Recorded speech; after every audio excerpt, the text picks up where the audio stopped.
Ever feel like city life is happening, like, around you? Not necessarily with you. Mm-hmm. Today, we're taking you behind the scenes Yeah. of how decisions are made right here in Montreal. We're digging into the March 2024 City Minutes. Okay. Now, I know Minutes doesn't exactly scream like thriller, right? Well, they might surprise you.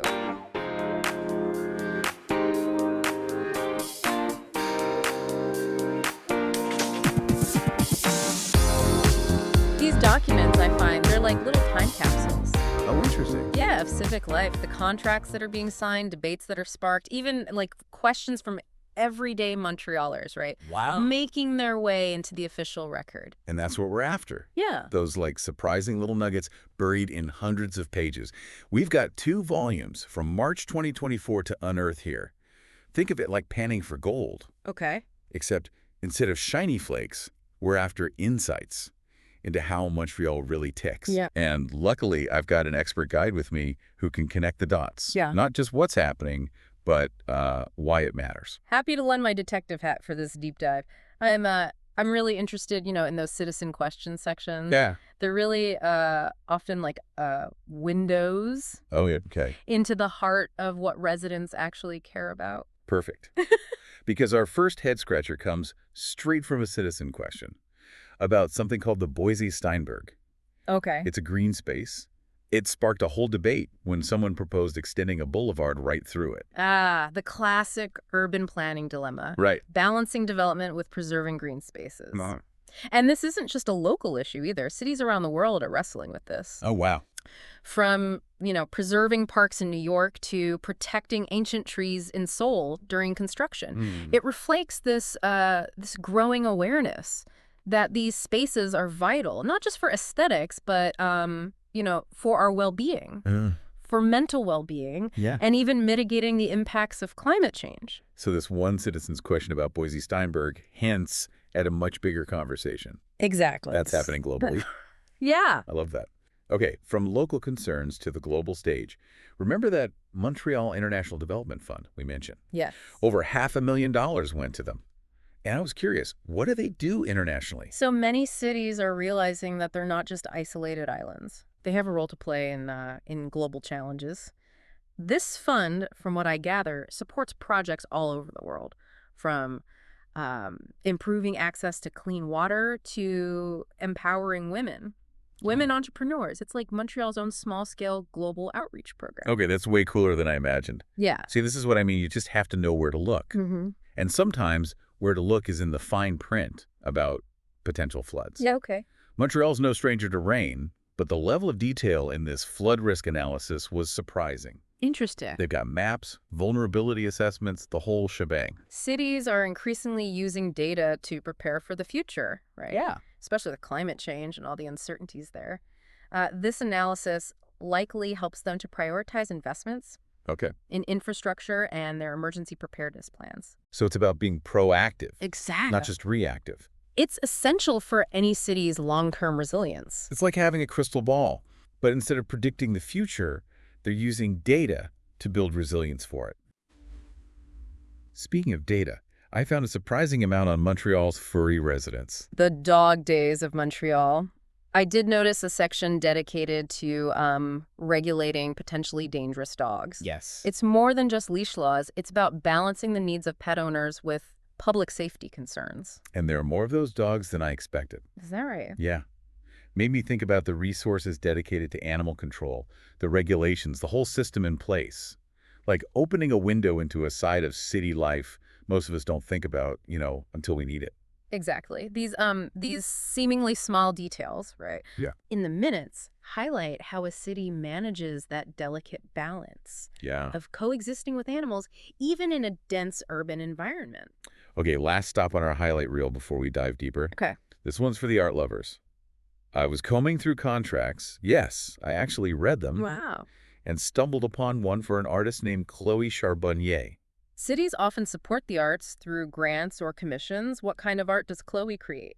She's a visual artist, and her project is called Des racines pour grandir en jumelage, which my French-speaking friends tell me means roots to grow in twinning. Intriguing. That suggests it's not just about art itself, but also about, cultural exchange or community building Right. through a partnership, perhaps with another city or region. This single contract might be a thread, leading to a much larger story about Montreal's international relationships. And that's just the tip of the iceberg. Right. These little glimpses have me hooked. They are quite enticing, aren't they? Yeah. These highlights give us a taste, just a taste, of the diverse stories that are buried within these minutes. So buckle up, because next we're going beyond the highlight reel. Cool. We'll explore how citizens are making their voices heard, we'll unravel the mysteries of city spending, and even examine how Montreal ensures transparency and accountability. Stay tuned. Welcome back to our deep dive into Montreal's City Minutes from March 2024. As we've been going through these initial discoveries, Yeah. It's really got me curious about how these decisions are made. Like who's involved, what drives the city's priorities. Yeah, and that's what we're going to uncover now. Remember that citizen question about the Boise Steinberg? That was just the tip of the iceberg in terms of, resident involvement. Right. It wasn't just like one person, right, wondering about a park. Exactly. There was like this whole saga unfolding in the minutes. Yeah. About the development plans for that whole area. Exactly. We see citizens going beyond just asking questions. There's organized pushback against a proposed development at the historic Nordelec complex. Oh. For those unfamiliar with Montreal, this complex, it was once like a major industrial hub, home to the Northern Electric Company. And now it's being reimagined for mixed-use development. Okay. And the minutes actually show residents presenting like detailed arguments, citing concerns about preserving the site's heritage, the need for more green space, the overall impact on the community. It's like they're saying, hey, this is our city, right? And we have a say in how it evolves. Exactly. And they're not just like voicing opinions, they're like coming prepared. Right. Even citing specific sections of Montreal's urban plan to like support their case. This level of citizen engagement is, I think, crucial Yeah. for a healthy democracy, wouldn't you agree? Oh, absolutely. And it's fascinating to see how these concerns are reflected in the minutes, becoming part of the official record. It really highlights how these documents aren't just about what the city decides, right?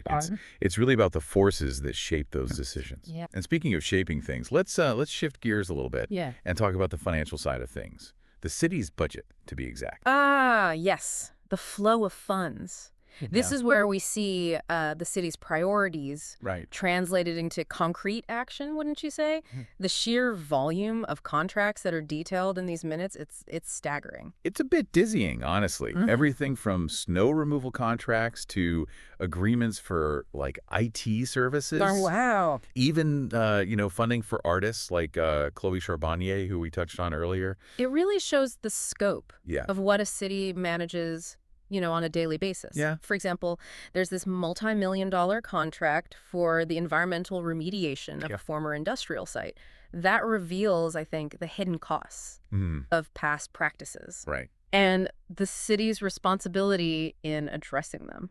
It's like peeling back the layers of the city's history. Yes. And you see how those past choices have like a ripple effect in the present. Exactly. And then there are more mundane things like a contract for managing the city's vehicle fleet. It made me wonder, how many vehicles does Montreal own? Yeah, what does that say about their approach to transportation? Atlanta. And their carbon footprint. Right. Every contract, I think, offers a glimpse into how a city functions. It's all interconnected, isn't it? Yeah. And speaking of connections, one thing I kept coming back to while reading these minutes was the question of transparency and accountability.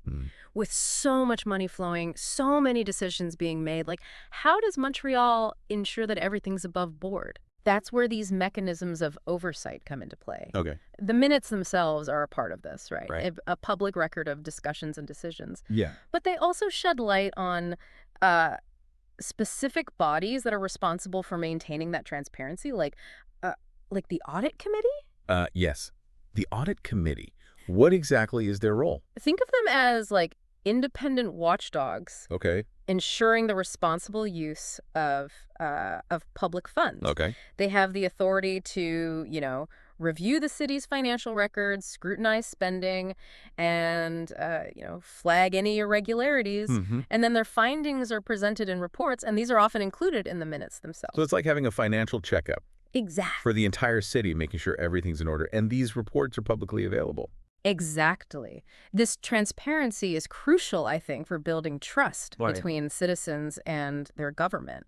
It allows residents to see how their tax dollars are being used, Mm, to hold their elected officials accountable, right. and to engage in, informed debate about the city's priorities. It makes you realize that these documents, which, at first glance might seem dry and bureaucratic, Right.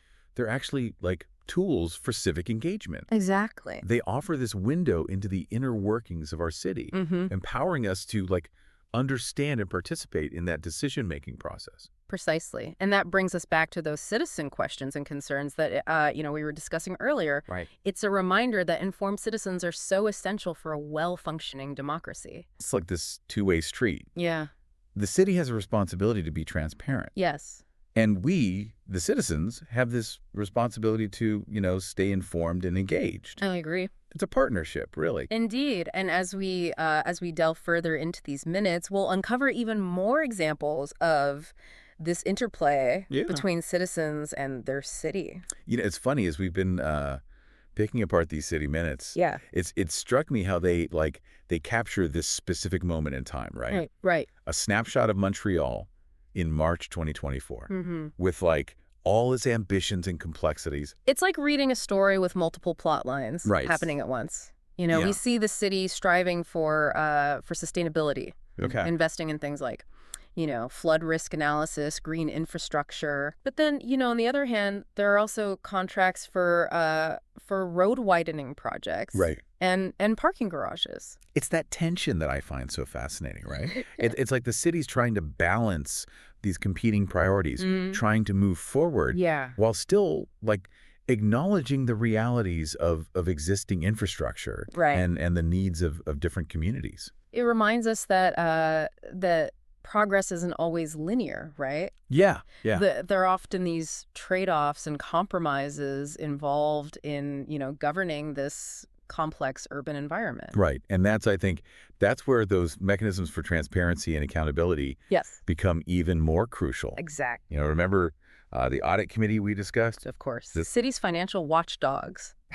Right, making sure everything is on the up and up. Yes, and their reports, which are, as we said, often included in these minutes, Right. provide, I think, this added layer of scrutiny. Hmm. They highlight, any areas of concern, Right. ensuring that, that public funds are being used responsibly Right. and effectively. It's reassuring to know that someone's keeping a close eye on the city's finances. Yes. But it's not all about budgets and infrastructure, is it? No, it's not. These minutes also reveal the city's efforts to address social issues. Yes. Things like, homelessness and food insecurity. Absolutely. We see contracts with community organizations, Mhm. funding for, social programs, Mhm. even discussions about how to, better support vulnerable populations. That's really about people, ultimately, right? Exactly. These aspects, I think, Yeah. remind us that a city is more than just, buildings and streets. It's about creating a city that works for everyone, Yes. right? And these minutes, in their own way, Yeah. give us a glimpse into how that work is being done, the Mhm. challenges, Right. the successes, Of course. the ongoing efforts to create a more livable and a more equitable Montreal. And that's what I find so compelling about these documents. Yeah. They might seem tedious or Sure, it's- inaccessible at first glance, right? Right. But they really offer this valuable window Yeah. into the heart of a city. Into how it works. They show us how decisions are made, Oh. how resources are allocated, Right. and how citizens can make their voices heard. It's like we've been on this behind-the-scenes tour Yes. of Montreal's civic life. Exactly. So the next time that you walk past City Hall, Mm-hmm. or you see a notice, right, for a council meeting, just remember that there's this whole world of activity happening behind those doors. Yeah. Decisions being made that impact your daily life. And I would encourage you as listeners to do your own digging. Yes. Explore the city documents that are available in your own community. Yeah, You might be surprised by what you uncover. absolutely. What stories will you find? What insights will you gain? Because the more we understand about how our cities function, Right? the more equipped we are to engage in those meaningful conversations about their future. So, thank you for joining us on this deep dive into Montreal City Minutes. We hope it sparked your curiosity and maybe even inspired you to become a more engaged citizen. Indeed. Until next time, keep exploring, keep questioning, and keep diving deep.